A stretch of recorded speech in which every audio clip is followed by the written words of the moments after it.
So, as we always do right about this time, sucker shit. My brother.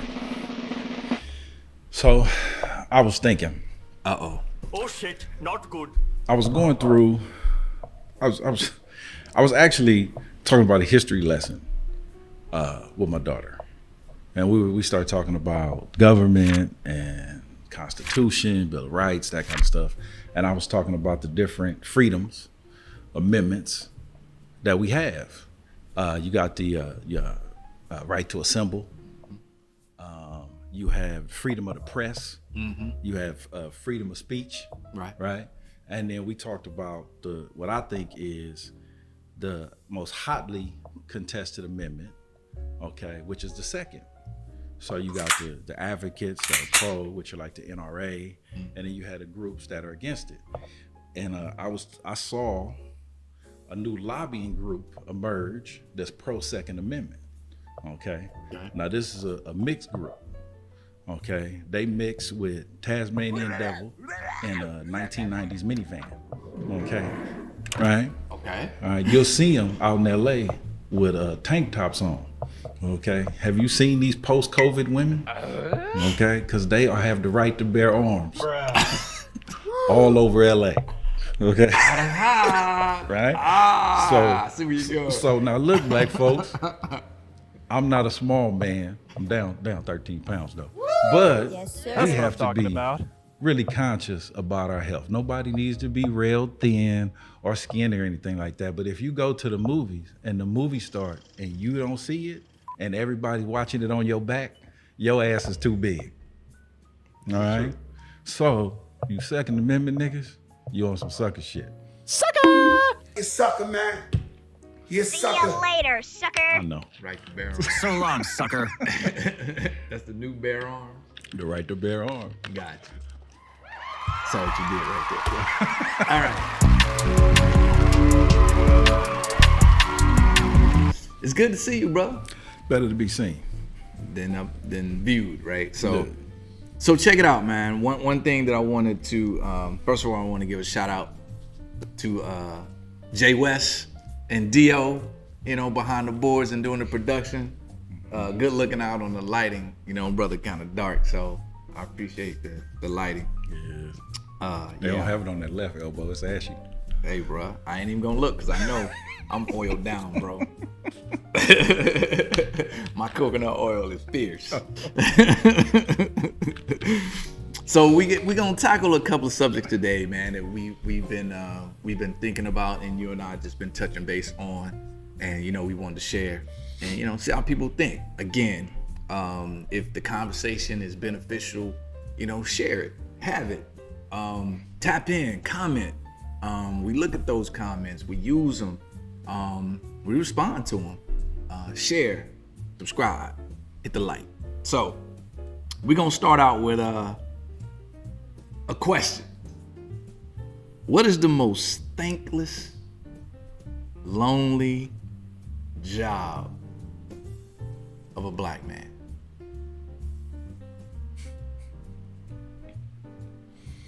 Yes, fatherhood. So Captain Obvious. Yes. Man, it's and so I want to dive into it, man. I want to dive into some of the challenges of fatherhood. I want to dive into some of the successes, vision, like what goes into it, what has gone into it, and for you, and also, how has it contributed to you being your best self, to being a better man through fatherhood. So I know there was a lot. Jump in the deep end where you feel. Okay. Well, we'll start with this, with just some basic background, kind of gauge my perspective. I'm 21 years older than my oldest, than my son. So I was a young father. So it shaped my young adult years, and it made me the man I am today. So my two kids, my son, my daughter, I call them my heart and my soul. So I wouldn't be who I am and what I am without them. Okay. But being a young father, it presented a different set of challenges. I was still in school, so trying to finish school, trying to figure out how to take care of him. Rocky relationship with his mother, so that played a part in it too, because you have to navigate that. So that's my background in fatherhood, or at least the beginning. Okay. I will tell you that my children have been my biggest teachers in life. When I first started, I thought, okay, I got to teach him this. I'm gonna teach him how to walk. I'm gonna teach him how to play ball, not knowing that he wasn't gonna play no ball. You know, all this stuff I had in my head, and then the reality of the child you have, right? Now, to go a little bit in the vein of what you started with, in terms of our community and fatherhood, if you watch the news, if you look at the media, a large portion of our community has pretty much X'd out fathers. If they there, cool. If they not, well, we got a program for that. Now, we haven't looked at the results of that program because we failing on multiple levels, but we do have a program for that. And yes, it's an underappreciated job. Yeah, well, I wanted to offer, because that, some people could say that's debatable, right? When I say the most thankless and lonely, and connect that to fatherhood, the other side of that coin be motherhood. But here's my proof. A couple examples. Okay. Mother's Day. Okay. Yeah. Not a card left in the store. Go to They got CVS like a tornado that came through. like wiped out, man.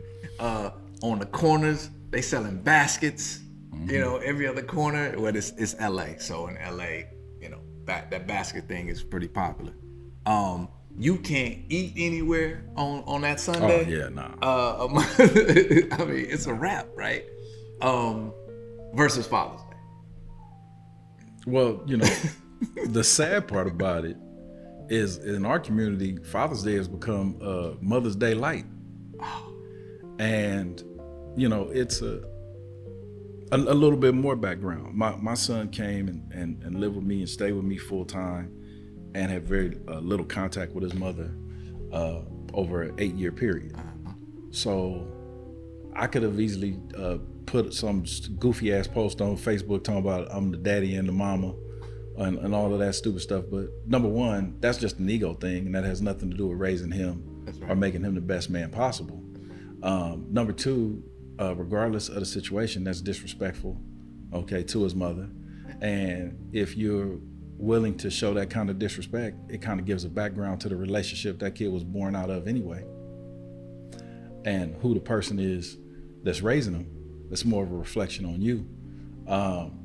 So I see all these people, women posting these things, and also they've plugged it and fed it into their children. And now their children are parroting things and not understanding the long-term ramifications, right? We are not taught and trained how to partner anymore, what to look for, and how to sustain it. And it's evident. There are two parents that are equally valuable. Absolutely. And if you change that dynamic, you're off. Right? And we're off in our community. You ain't the mama and the daddy.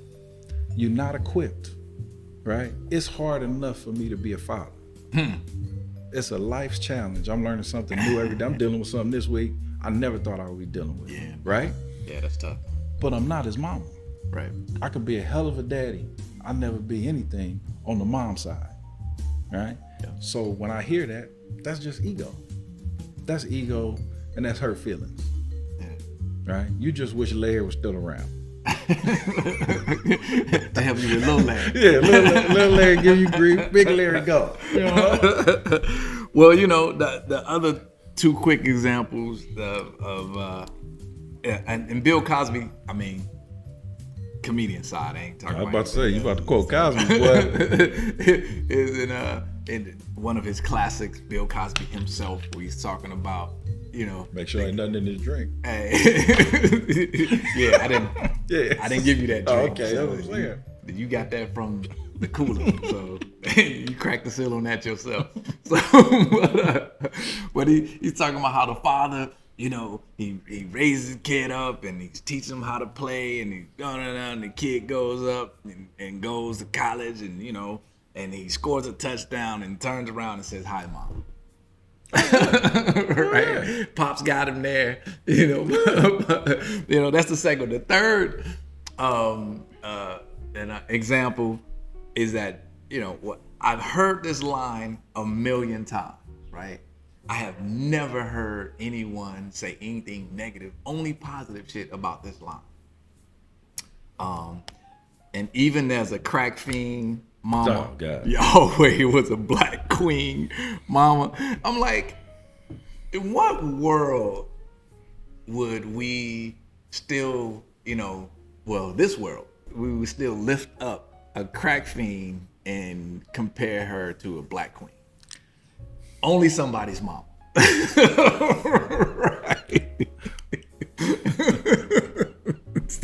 So I mean, what the songs about fathers are shitty, right? Papa was a Rolling Stone, what I'm saying? It's always some negative shit. But my man managed to mix up, some negativity about being a crack fiend and black queen. Only for a month. There, my parents were divorced when I was under a year old, and I didn't grow up with a relationship with my father. And I adore and I love my mother. Mm-hmm. However, I have uncles and mentors and men in my life that have helped bring me to this point, and without them, I wouldn't be here. Mm-hmm. My mother, in her wisdom on this subject, would say to me, "I can't teach you how to be a man. You got to go with your uncles. You got to go here. You got to go there." Right. We've lost that wisdom. Yeah. And we have a lot of young men that are walking around aimless, and we also have a lot of young women. What isn't talked about enough is the effect that not having a father has on girls. Yeah. And where they end up finding comfort when they become young women. The first dude to say "I love you" and the first dude to show you attention because that's what you wanted from your father. Well, I think you just tapped into something that was an epiphany, a connection for me, is that thing being lost of, listen, I'm gonna make sure that there's some man in your life, uncle, cat that you trust in the neighborhood, pastor, whatever. Mm-hmm. When that's lost, what's also lost is, the respect and the value of the father, period. I don't know if you use the pastor. He might be the daddy if they ran a DNA test. By the way, some of these preachers be getting down. Well, apparently whole ancestry getting passed out. You know what I'm saying? Nah, but man, it's as young men, we are oftentimes we will mimic what we see, right? So growing up, my uncle, one of my uncles, I remember this vividly. He was a corporate guy, so he had a closet full of the white shirts and the suits, and he was putting time. He was like, "This is my uniform," right? He says, "One day you'll be a professional. You'll wear a uniform too." Well, in my mind, okay, I see him, right? Taught me how to tie a tie, taught me all of that stuff, right? My grandfather taught me how to shave, all of these different steps, right? Standing at the sink, looking up, right? And because I'm a little kid, I'm thinking he a damn giant, a regular dude, right? Right. A skinny old dude with a pot belly, but to me, he's a giant, right? Yeah, granddaddy, Right. And I'm learning, right? I'm learning by watching. Well, I couldn't imagine if all of that was eliminated, right? If I don't have that history to go back on. My son has that history with me. I taught him how to shave. I taught him how to tie a tie. He saw me get up and go to work every day. He saw my ups, my downs. He saw how I handle stressful situations. So now he has that Rolodex that he can go back on, right? If you grow up and you see feminine responses in a feminine environment, well, how can you not be feminine? Right. And so we have a lot of feminine young men, right? And especially sensitivity is something that can't be afforded to a black man in America. The level of sensitivity that we see out in the public with these different sectors and groups, as black men, we can't have that. We can't afford that. We don't have the privilege of that. And we have too many of us reacting like we have that in our corner, right? Don't think because some celebrity or some other person gets away with it on your TV screen or some news feed, Right. that your black ass is gonna get away with it up the street, Right. or in school, Right. or at work, or in any of these institutions, right? There are different rules that we must be taught and abide by as men, and specifically as black men. You know, the interesting thing is, like, well, it's just a side street. You know, I was told, oh, you need to get more in touch with your sensitive side. And damn near every time I got in touch with my sensitive side from a woman, it turned her off. But we can continue with the fatherhood thing.